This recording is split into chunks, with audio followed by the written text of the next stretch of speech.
My mother-in-law says that I can't come to Christmas or Thanksgiving unless my baby gets a DNA test. Now, for context, I had a baby about 7-8 months ago, and he is blonde, like white blonde all over. Obviously, I'm not blonde. My husband is also not blonde, dark hair, very dark hair. He's also dark skin, like very like olive toned.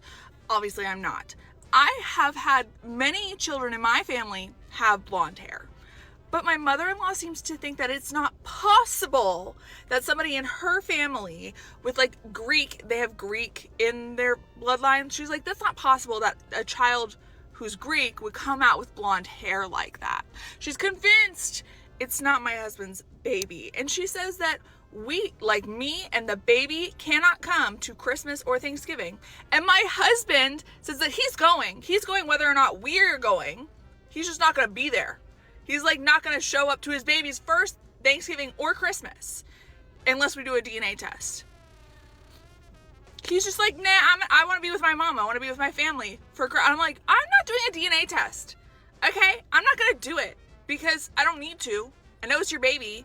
And if you want to get divorced over this and like sue me and then get a DNA test during that and find out that it's your baby and you messed up your whole marriage over this, go for it. But if you go to Christmas and you go to Thanksgiving at your mom's house, we're done. We're done. I'll file for divorce. Don't come home because I'm changing the locks. You're absolutely standing your ground, and rightfully so. When someone's loyalty is tested over something as fundamental as trust in their partner, it's clear there's a deeper issue than just the DNA test itself. For your husband to choose his mother's baseless suspicion over your relationship is a huge betrayal, especially when it affects your family's first holidays together. It's a shame he's willing to risk everything over this. Why do you give me a ticket when my check engine light is already on? Like, can you not read the room? Like, I have no money. I can't even. I made this coffee at home.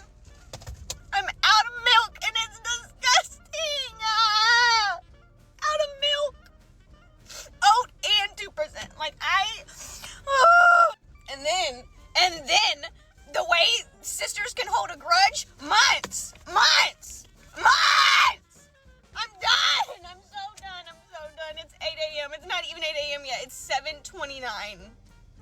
I think like the morning just makes it worse. Like it just, Anyways, I'm about to go garage selling.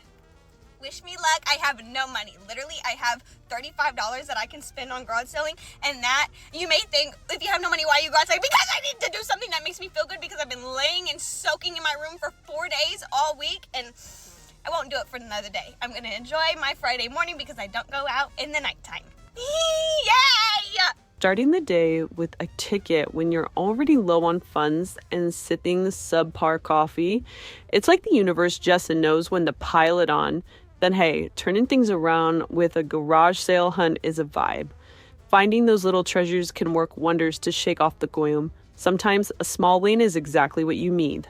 I just became my enemy. I'm walking in the mall and I see my ex-boyfriend walking towards me and he's hand in hand with his new girlfriend. They're like holding hands, they're looking at each other. We lock eyes, me and my ex-boyfriend, and we're about to walk across each other. Immediately he drops the hand of his girlfriend's, right? Drops it, steps in front of her, right? And then like doesn't acknowledge her. As we're like exactly crossing, I like look at him like, you know, like, this is awkward, like, hey, and he, like, gives me, like, a nod, and as I'm, like, walking by and we're crossing, you know, his girl steps to him and goes, like, do you know that girl? Like, that was super weird, and he goes, no, I've never seen that girl in my life. Then our backs are towards each other, so I go to turn around because I just heard him say what he said.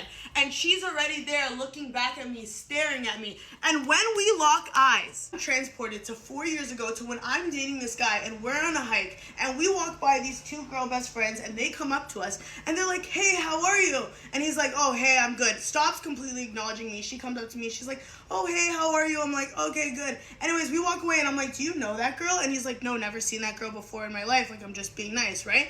Then anyways, we go to sleep at the end of the night and I'm still like thinking, like, I can't figure out why I get a sticky feeling from this situation. So I go and I hashtag the mountain that we're on. Immediately, I know she's with her girl, so I know they went to the top of the mountain to take photos. I find her name. I go on his phone while he's still asleep and I look up her name in the messages. Obviously, they dated 2 years before that.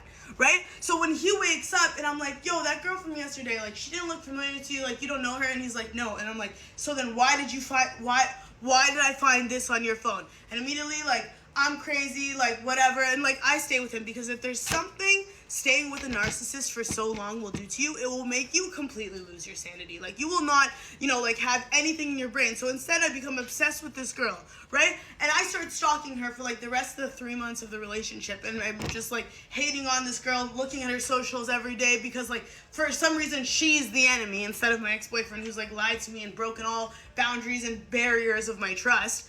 Anyway, so when I locked eyes with that girl, I just realized that I'm that girl now.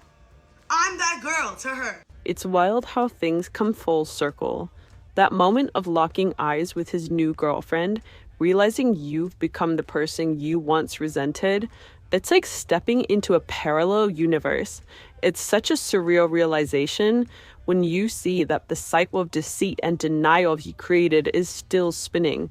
Only now, you're on the outside looking in. Oh my God, look at this woman behind me. God has blessed me in so many ways. Look at her. The better you love a woman, the more she whispers into the ears of... But what he not gonna tell you is that he beat her ass and that he got 2 wives. Okay, this man literally profits off the fact that so many women think social media is real. So many women compare themselves to what they see on social media, like half of it is not scripted. And he profits off knowing that y'all idolize social media and y'all don't have the cognitive ability to decipher what's real and what's fake.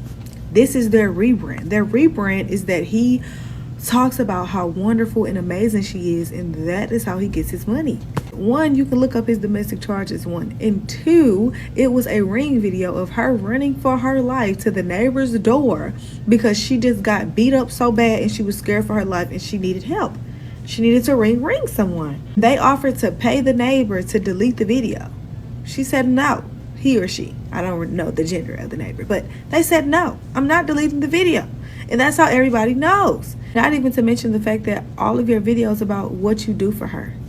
I don't want that type of love. Keep that love far, far, far away from me. She don't even talk in the video. She just sit there and smile the whole time. You can look in her eyes and see that she's miserable, and she knows that you're doing this for the camera. So many people will not be able to get away with half of this stuff because we need to understand the grass is green where you water it. Stop idolizing social media relationships. Stop idolizing your neighbor and his wife who've been together for 12 years and you see that he bought her 12 cars the whole time he had 12 wives. He cheated on her 12 times. He punched on her face 12 times. You don't know that. People are not going to sit up and broadcast the bad. The grass is green where you water it. If you have your person, you stick with your person and you love that person. Stop comparing it to what we see on social media or what we see across the water. We don't know. You don't know. Okay? This really sheds light on how curated some of these so-called perfect social media relationships are. It's a reminder that we only see a filtered version of reality, especially with couples who perform to the camera.